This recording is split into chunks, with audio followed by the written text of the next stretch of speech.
Hi, I'm Jazz and I'm an alcoholic and I'm codependent. I work a 12-step program and I seek health. I am a seeker and a traveler in my journey. I'm 38 years old and I'm in recovery, and I would say that the work that I'm doing now is generational healing.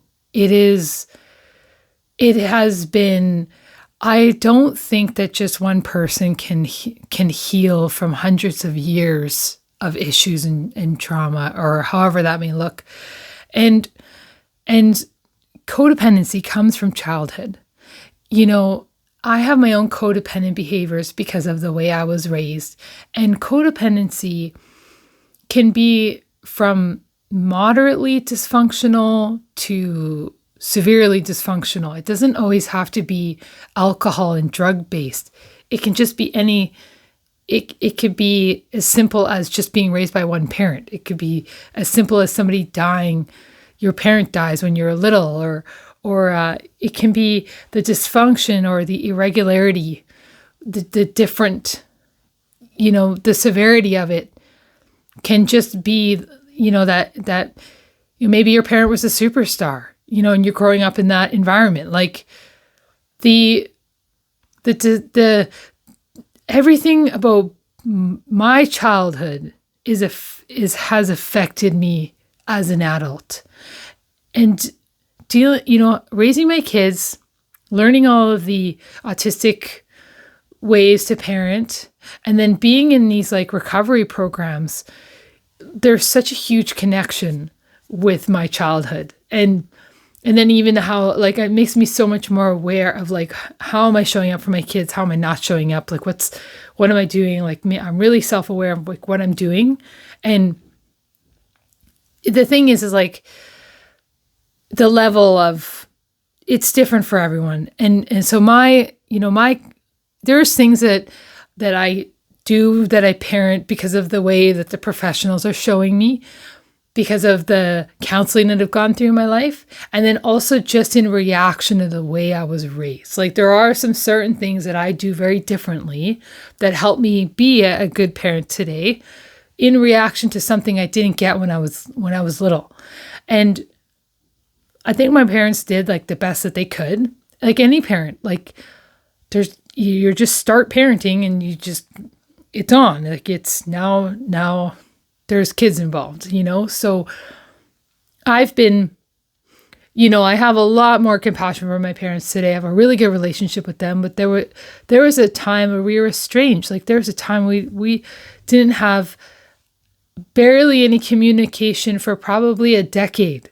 Like a decade of my life, I pretty much was not in contact with my parents very much.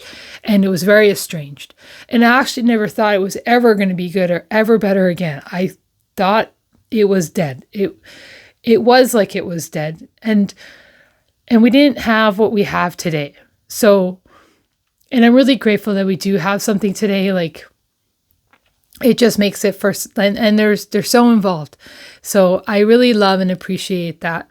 But some of the things, like when I say generational healing, my mother came from an extremely abusive background, like physically, emotionally, all probably sexually. Like I don't know all of it, but I've heard stories over the years, and you couldn't even be, if someone was getting beat in the room and you were in that room, you might get beat as well, just because you were in the room. Like it was very violent, and there was lots of suicide, and the kids at the time were getting all that from their parents, and it probably was from their parents. Like it goes on and on. And when I was a child, my parent, my mom, she would always rave about how she didn't drink and wasn't a drinker and alcohol. And so I think that was one of the things that she took out of the family violence. Like she removed the alcohol. And I think now in my generation, I'm removing the alcoholic traits and behaviors. And And then hopefully it's a little bit better for my kids and their generation. But it's not going to be perfect. And there are, I can see they're getting their own level of dysfunction. Like, having an autistic child that takes all of the attention, a lot of the attention, a lot of the emotional demands. He's takes a lot of that, right? So my other kids are going to experience that second row, like that, like they're always noticing it, but it sometimes that means they leave themselves because they're always focused over there. So that's a whole other challenge. But I'm just saying that like codependency can be like, they're going to have their own fights and battles and spiritual warfare that they're going to have to fight. So it's not like I can completely make things immune for my children. I do the best that I can, but I also give them to their higher power. Like that's another big thing, is I have to hand that over. But the generational healing part that I think my mother was trying to do was, she did the best that she knew at the time, was to remove the alcohol. So we didn't have alcohol in the home, where it was something that was always around and they didn't get drunk. And I think that was really great. And I've adopted that same behavior now, but being in the rooms and seeing all the adults that are suffering from the damage and the losses, and everyone's got such a different story of abuse or neglect or trauma or dysfunction. Like it's just it's like an irregularity that you just don't know how to deal with as a child. Like you just don't know what to do, what the tools are, and there's like no safety. So you're really left to your own devices. Like it can just be like as simple as that. And my childhood, some of the things that I do in reaction to my childhood is, and I'm very aware of this now with my own kids. And that's why I think it's so important to protect kids and their vulnerabilities, instead of trying to, you be better, but I be different. Like I really try to be better for them to be better, to have something to copy. And instead of just trying to have them behave, but I get to do what I want. So I'm very cautious in that sense, just because just from seeing how it really plays out in these rooms of addiction and codependency and loss and dysfunction, like grieving and all the chaos that comes from things that are happening in the home. And so the alcohol's removed, but in reaction to how my parents raised me and to be fair, like she didn't have a program. She didn't have anyone to model very good parenting to her. So I was raised with a very rough mother. And, when there wasn't food in the fridge, it was like, we'd get barked at, like, figure it out. Or, it was scared to be a child and ask for what you need, but then feel humiliated and alone when it's annoying to have a need, and to feel like a burden, and thinking like, as a child, I internalized that as I'm not good enough, I'm not worth having food for, they don't care about me. Like a lot of my self-esteem issues came from those impoverished times, and from not having anyone to talk to me about it or explain it to me. Like, my own trigger, this is totally my trigger, but like when my fridge gets empty and the kids go, what the heck? We never have any food. I almost want to defend myself. Like, I'm pretty good to you guys. Yes, we do have food. What I do is I explain. I give them that guidance of, and I make it small. Like, yes, like we don't have it right now because we're at the end of our grocery time, but it's coming, And I'm going to be getting us some very soon. Like, it's already on my list. Like, I always communicate the why, because, and then they kind of go, oh, and so they feel that they can trust me, that they feel heard, and then they feel secure. They can feel like they matter. They feel secure, they trust me. And oftentimes, it doesn't happen very often, but I just feel like at that time, they need me to explain that. And so I provide that need and I explain it to them. And then they feel secure kids, and then they can move on. So I really focus on trying to get all those little things that they like and need. And, I also did this with Airbnb. I was very famous for having all the little touches, like little bouquets or little candles or extra soaps or like all the final details. And the thing that a lot of my feedback that I got from those Airbnb clients was, oh, I felt so cared for because you had all the small touches. And I think that really is similar with children. Like when you get the little things they like and you pay attention, I just find they feel that extra caring, like you care for them. And if I'm cared for, then I matter, and I'm lovable. I'm being loved. So I really try to root that in my children and teach that with just these little actions, like paying attention to all their little needs and all their little wants and giving them, and then explaining to them without feeling like I'm attacked and less than, right? Without portraying my wounds onto them. I stand as a sturdy parent, a sturdy, loving parent, explain the thing that's happening, because it's my job to make them feel that they are safe and in a trusted place.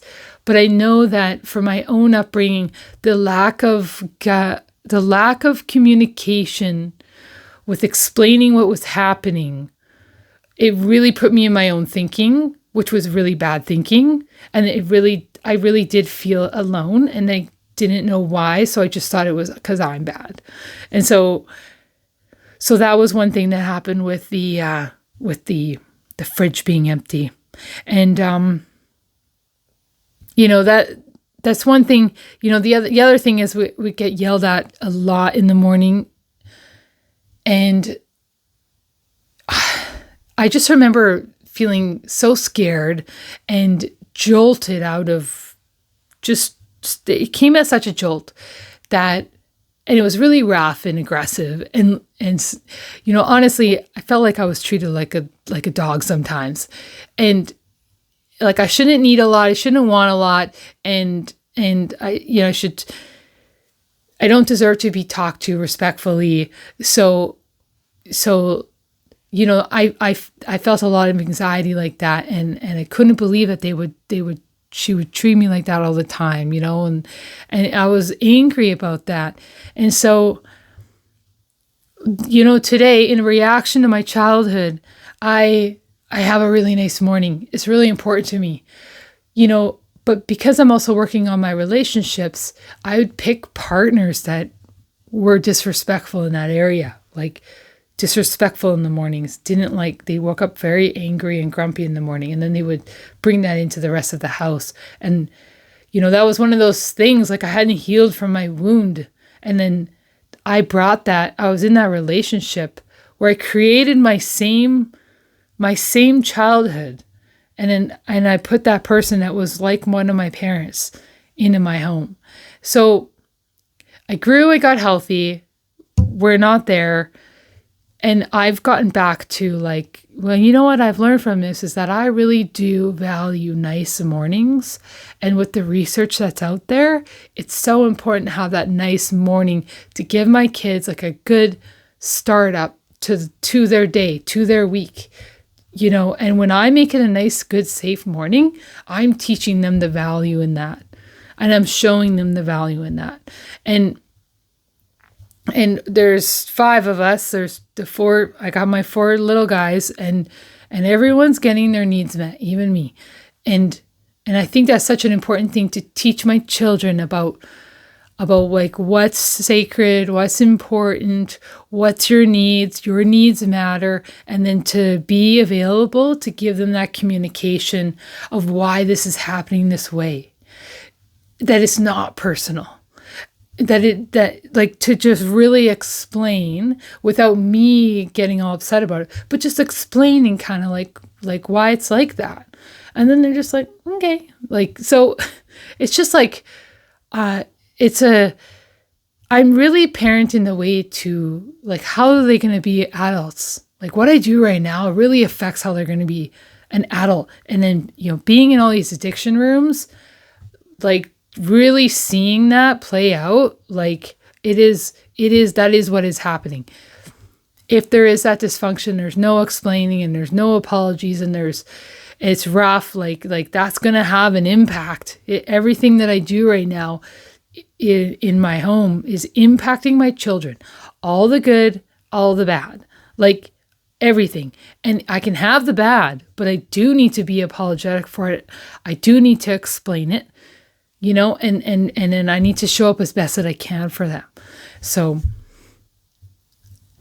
I just really have a appreciation for this childhood time that I'm spending with my children, and being a person, like some of my wounds from childhood, it was rough, it was hurt, and then I was wondering why no one helped or cared, and I think my dad was just frozen.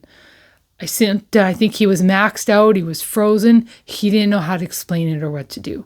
He has his own stuff too that came into that unionship in the home. And so that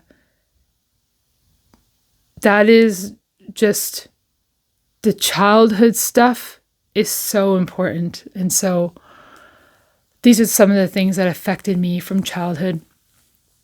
The rough mornings, the empty fridge, and, one parent going to church, the other parent not going to church. It's like kids are always watching, and even my kids, like they're analyzing me every 5 minutes. Like, so I have to be really on my best behavior, but I feel like it's just for a time, like this is a really crucial time is kind of the message that I'm trying to say. And honestly, it's only made me better. Like I'm only becoming a better human because they're showing me where all my, where I need to do the work. And it's my job to do the work, not for them to do the work. It's their job to copy. They're just going to copy because they're watching all the time.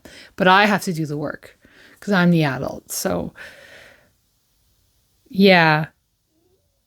Growing up with a very up and down emotional roller coaster, it was like my one parent had all the emotions.